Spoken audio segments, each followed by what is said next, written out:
కాకినాడ జిల్లా జగ్గంపేటలో చెలో ఆకువీడు కార్యక్రమం నేపథ్యంలో ఉద్రిక్తత నెలకొంది. ఈ కార్యక్రమానికి పిలుపునిచ్చిన దళిత నాయకులను పోలీసులు నిర్బంధించారని వారు ఆరోపించారు.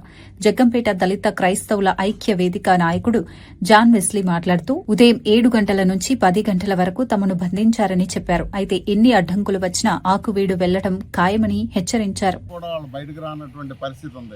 అయితే దాని ప్రకారంగానే ఈ జగ్గంపేట నుండి ఇక్కడ జాన్ వెస్లీ గారి ఆధ్వర్యంలో 300 మందిని ర్యాలీగా తీసుకెళ్ళి అక్కడ ఆ కార్యక్రమం చేయాలని మేము తలపెట్టాం. అయితే అందరం కూడా అన్ని పనులు కూడా సక్రమంగా చేసుకుని ప్రయాణానికి సిద్ధమయ్యే టైంలో మరి యొక్క పోలీస్ వ్యవస్థ ఏదైతే ఉందో మమ్మల్ని అడ్డగించి ఆ కార్యక్రమానికి వెళ్లకుండా మమ్మల్ని అడ్డగించడం జరిగింది. మేము ఒకటే దికాండాలు చేసేసి పరిస్థితి అయితే లేదు. మేము ముందుగానే తెలియజేస్తాం, అంతా శాంతియుతంగా జరుగుద్ది కాబట్టి మమ్మల్ని విడిచిపెట్టండి, మేము శాంతియుతంగా అక్కడ ధర్నా చేసుకుని అక్కడ కార్యక్రమం పూర్తి చేసుకుని వస్తామని చెప్పినా కానీ మమ్మల్ని 7 గంటల నుంచి 10 గంటల వరకు కూడా మమ్మల్ని నిర్బంధించి ఇంతవరకు మమ్మల్ని బయటకు వదలలేదు. దీనిపై మునుముందు ఈ జగ్గంపేటలోనే తీవ్రమైనటువంటి కార్యాచరణ మేము పూనుకుంటామని దళిత క్రైస్తవులు అందరూ ఏకమై ఈ సందర్భంగా రావాలని ఈ సందర్భంగా తెలియజేస్తూ ఉన్నాను.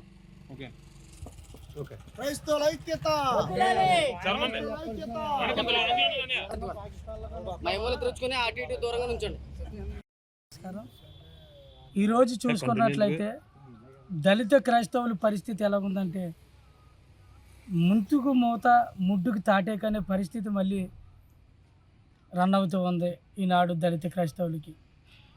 ఎక్కడైతే దళితులు ఉంటే మైలుపడిపోద్దని గత చరిత్ర చెప్తుందో ఆ చరిత్ర మళ్ళీ తీసుకొచ్చేసారు.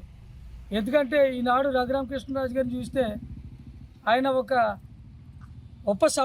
సభాధిపతి ఉండి ఆయన ఒక నిర్లక్ష్య ధోరణిలో ఉన్నాడు. ఎలాగున్నాడంటే చర్చిలకు పర్మిషన్ కావాలి, సువార్తలకు పర్మిషన్ కావాలి, క్రైస్తవులకు పర్మిషన్ కావాలంటున్నాడు. కానీ మేము 1 గంట నుంచి చెలో ఆకువీడు సుమారు ముఖ్య కార్యకర్తలుగా 30 మంది మేము మరి వెహికల్స్ పెట్టుకుని వెళ్తాం. ఇది రక్షణ శాఖకే మీరు సందేశం అనుకుంటారో లేదా మర్యాదపూర్వకంగా మెసేజ్ అనుకుంటారో ఏమంటే అనుకోండి, కానీ మేమైతే ఆగే ప్రసక్తి లేదు. మా దళిత నాయకత్వం యావత్తు కలిసి జాన్ వెస్లీ గారి సారథ్యంలో 30 మంది మేము చెలో ఆకువీడు వెళ్తున్నామని తెలియజేస్తూ మాకు ఇంత సందేశాన్ని ప్రజలకు పంపుతున్న మీడియా మిత్రులకు ప్రత్యేకమైన ధన్యవాదాలు తెలియజేస్తూ ఇట్లు పూలే అంబేద్కర్ కాంశీరామ్ ఆశయ సాధకుడు మీ సత్యానందం వల్లేరు. హలో క్రైస్తవా, చెలో ఆకువీడు, హలో క్రైస్తవా, హలో క్రైస్తవా. పత్రికా విలేకరులందరికీ మా హృదయపూర్వక నమస్కారాలు తెలియపరుస్తున్నాం. నిన్నటి దినాన చెలో ఆకువీడు అని మేము పిలుపునివ్వడం జరిగింది. మా పిలుపు అందుకుని మరి ఉదయకాలమే మా దగ్గర మా యొక్క స్వగృహానికి అనేక మంది క్రైస్తవ నాయకులు, దళిత నాయకులు మరి రావడం జరిగింది. మరి ఎక్కడ వారిని అక్కడే నిర్బంధిస్తూ మరి కనీసం ఏ విధమైన నోటీసులు కూడా ఇవ్వకుండా మరి ఒక అణిచివేత ధోరణిలో ఈ రోజున ఈ కార్యక్రమం మమ్మల్ని ఆపడం జరిగింది.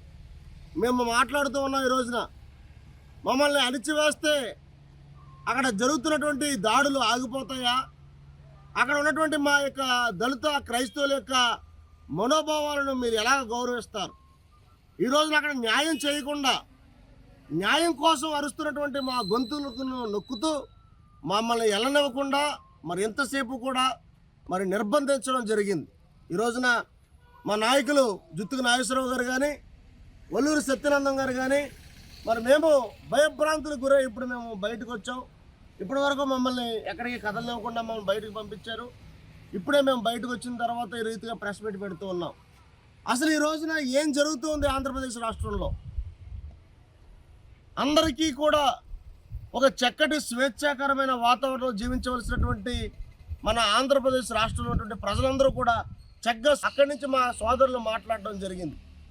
ఇక్కడ ఉన్నటువంటి పరిస్థితులు ఏంటి అని వాళ్ళు చెప్తూ అక్కడ ఉన్నటువంటి పరిస్థితులు ఏంటంటే పోలీస్ వ్యవస్థ కూడా, ప్రభుత్వ యంత్రాంగాలన్నీ కూడా మరి రఘురామకృష్ణరాజు గారికి కొమ్ము కాస్తున్నాయి, కానీ ఒక సామాన్యమైన పౌరుడికి అక్కడ మరి స్వేచ్ఛ లేదు, అతనికి రకరకాలైన ఇబ్బందులు కలిగిస్తున్నారని వారు మాతో మాట్లాడుతూ ఉన్నారు.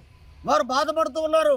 మాకు సహాయం చేసేవారు ఎవరు లేరు, మా తరపున ఎవరైనా మాట్లాడుతుంటే వారి గొంతుకు నొక్కేస్తున్నారని వారు ఆవేదన వ్యక్తం చేస్తున్నారు. దయచేసి మా గొంతుకులు నొక్కడం కాదు, మమ్మల్ని నిర్బంధించడం కాదు, కానీ అక్కడ ఆకివీడులో ఉన్నటువంటి మా దళిత క్రైస్తవులకి న్యాయం చేయవలసిందిగా మేము కోరుతూ ఉన్నాం. క్రైస్తవుల ఐక్యత, క్రైస్తవుల ఐక్యత.